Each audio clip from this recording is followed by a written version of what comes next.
Another investigation after questions about fraud and abuse surface involving 15 nonprofit groups. More investigations could be coming. We'll tell you why. Plus, breaking overnight, police searching for a driver after a deadly crash early this morning. What we know so far. But first, the wicked wind causing havoc in the metro this week, and this morning picking up the pieces after Mother Nature left her mark. Awning ripped off gas stations. Also, a shade canopy torn right off around UNM Hospital, causing some problems there, and power outages in the metro. That's all coming up. Good morning, everyone. Welcome to KRQE News 13 this morning. I'm Crystal Gutierrez. And I'm Kristen Curry. Today is our first Monday in the new month, May 2nd. So we're in spring, right? I know. Wouldn't know. We kind of feel it here in the metro with the winds. But up north? I know. It was a little blast from the past. Winter making a quick comeback with the snow that we had on Saturday and Sunday. The good news is we're starting to see a little bit more spring-like weather get back into the statewide forecast. The not so good news is our temperatures out there are cold this morning. 32 in Taos, 41 in TRC, 42 in Carlsbad. I would say most of northern and central New Mexico down to the 30s this morning. We factor in a little bit of wind, though. Our wind chill values down to the 20s in Santa Fe, as well as Alamosa, Raton, Clayton. We're seeing some of those 30s holding on out across southern New Mexico, but even here in Albuquerque, our feels-like temps below freezing to start the Monday. Now, you'll notice as we get into the later part of today, warmer temperatures building back in, upper 50s to low 60s, which is, in fact, warmer than where we were yesterday. But the warm-up will continue slowly over the next couple of days. Now, despite the winds backing off, we're not quite done with the rain and snow just yet. Have a little more on the way for the higher terrain. But as we get into the later part of this week, the winds are returning ahead of yet another storm coming in that will drop the temperatures, but also looking to bring back some rain and snow. So there's a lot to talk about in the full forecast. That coming up here in about 10 minutes. Thanks so much, Kristen. And we start with breaking overnight news this morning. We are following a deadly crash early this morning that happened a little after midnight near Lomas and San Mateo. Details still slim at this time, but police say one person is dead. 2 cars were involved. Police say they are now actively searching for a driver who left the scene. When officers arrived, they found alcohol containers in the vehicle of the driver who fled. The roads are now back open. We do have a crew on scene. We'll have a full report coming up in our next half hour. Also happening right now, Roswell police are investigating a shooting that left one man badly hurt. Here's video of the scene taken by the Chaves County News Network. It happened around 11:30 yesterday morning in East Roswell. Police say a 21-year-old man was taken to a hospital with, quote, potentially life-threatening injuries. No word on what led up to that shooting, but police are trying to identify and find the suspect or suspects involved in this. A death investigation underway this morning, this time in Clovis. Police there now searching for 3 men. Police say 30-year-old Francisco Perez was dropped off at the Plains Medical Regional Center just before 5 yesterday morning. This morning, investigators are looking for these 3 men, 24-year-old Dominic Carver, 19-year-old Judas Lopez, and 31-year-old Jimmy Apodaca. No word on their connection to the death. However, police are asking that if you know where they're at, to give them a call. Happening today, the investigation into a crash that led to the death of a 4-year-old continues. The crash happened Saturday evening just after 6 near Tramway and I-40. Now police say the car the child was riding in is sealed off pending a search warrant.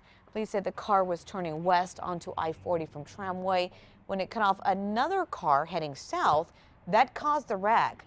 Police say the 4-year-old girl was sitting in the back seat of the car and was ejected. She later died at the hospital. Police say alcohol and speed do not appear to be factors in this. No word on if anyone will face charges. Developing this morning, a high-profile case continues to evolve. The family of Nehemiah Griego still saying the teen who slayed his own family needs to stay behind bars. This despite a judge's decision to let him out of jail at 21. A small group of the now 18-year-old's family battled the wind outside of UNM yesterday. This was to make their case. In February, Judge John Romero decided Griego, who was 15 when he gunned down his parents and 3 siblings, would be sentenced as a juvenile and released in a couple of years. Some of the Griego family has strongly opposed that decision that does include his grandmother, who had a message for Nehemiah. I hate to see you in jail, but that's the only place you can be so you can get some help. District Attorney Carrie Brandenburg has said she plans on appealing the judge's decision. No word on when or if that will happen. Happening today, the Albuquerque Rescue Mission will stop serving food to the public temporarily. That's because of a major construction project to expand and upgrade the facility. The expansion project began in early spring and is scheduled to continue through the summer. The mission says other local community partners will be providing services for people in need. Food services are expected to start up again on May 23rd. On to this developing story this morning. Sports authorities across the country will shutter up shop, including the 3 spots right here in New Mexico. The sporting goods company filed for Chapter 11 bankruptcy protection back in March. Sports Authority is now carrying just over $1 billion in debt. They notified the U.S. bankruptcy court it would not reorganize and pursue a sale instead. Sports Authority will liquidate all 450 stores and close down operations in the months ahead. New developments. Rio Rancho Public Schools will be cracking down on student athletes caught using drugs. According to the Albuquerque Journal, starting next school year, any student athlete who fails a drug test 2 times will be suspended from the team for the entire season. Currently, students are only suspended for 45 days. Rio Rancho Public Schools started administering random drug testing just last July. New this morning, State Auditor Tim Keller is calling for an audit of how New Mexico awards contracts. Listen to this. According to the Santa Fe New Mexican, the review will start this summer. Studies will look into 3 sections of the state's Department of Finance and Administration. Investigators say they will look at practices and purchasing policies. This move comes after the state froze payments for 15 behavioral health nonprofits. After questions of fraud and abuse surfaced, they were eventually cleared of wrongdoing, but the services were all handed over to Arizona companies. Happening today, Starbucks is fighting back this morning against a lawsuit it claims is absurd. The coffee giant is being sued for $5 million over the amount of ice that it puts in its beverages. A woman in Illinois filed a 29-page complaint in federal court last week, alleging that Starbucks customers are being misled because the company's iced drinks contain just over half the drink they're actually paying for. The lawsuit is a class action on behalf of anyone who has ordered an iced beverage from Starbucks in the last decade. In a statement, Starbucks says, quote, "Our customers understand they expect that ice is an essential component of an iced beverage." We'll let you know how this story develops. Parents to be punished? What New Mexico City is considering to make sure kids are going to school. Also, getting to know your doctor in New Mexico could be harder than you thought. Just ahead, who a new report is blaming. And breaking overnight, the latest on a deadly crash and who police say they're looking for now.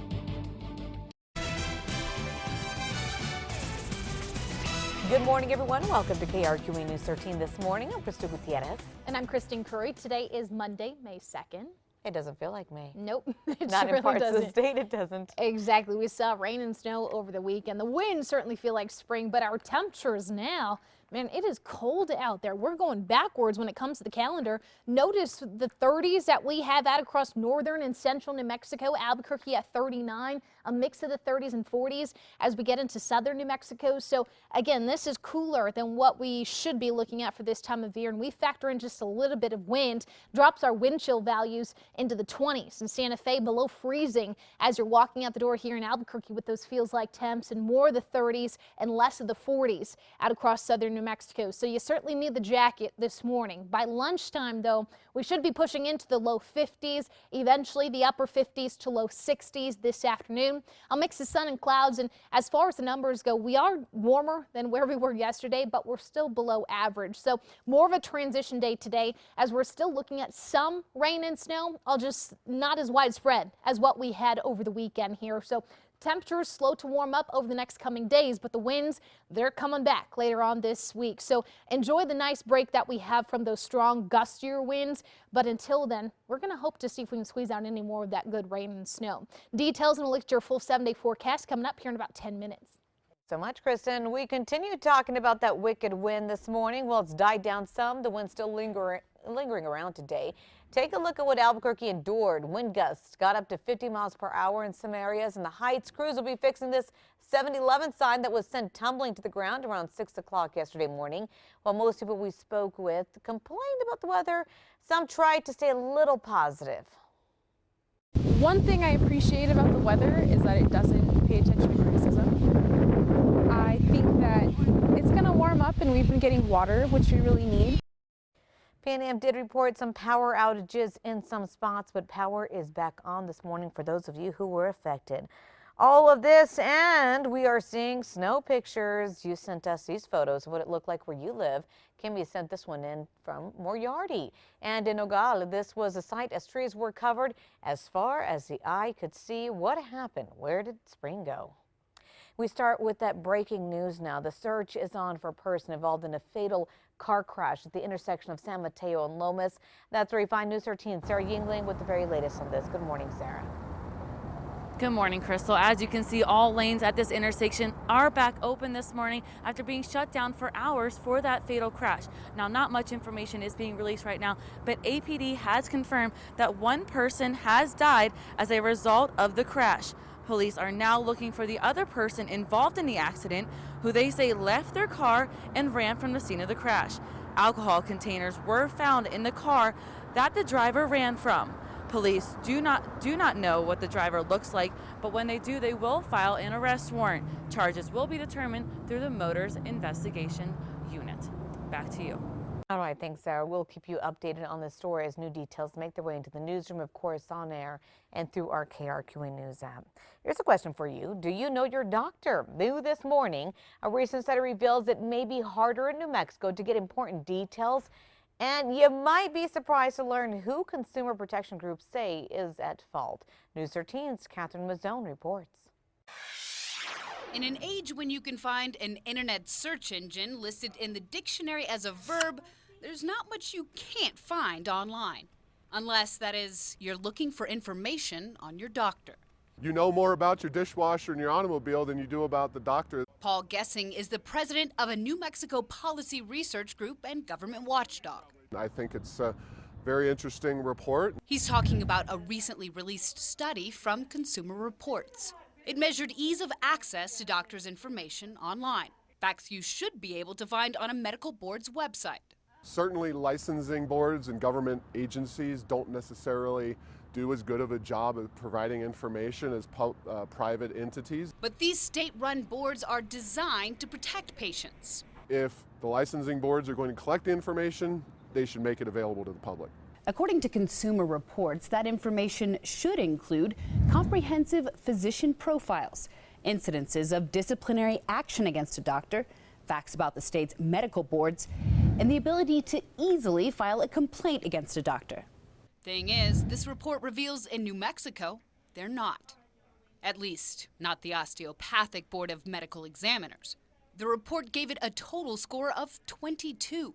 That ties us for third worst state in the country. It shows that, again, New Mexico needs more government transparency, this time in terms of public licensing and doctors and potential issues that they may have. Catherine Mazzone, KRQE, News 13.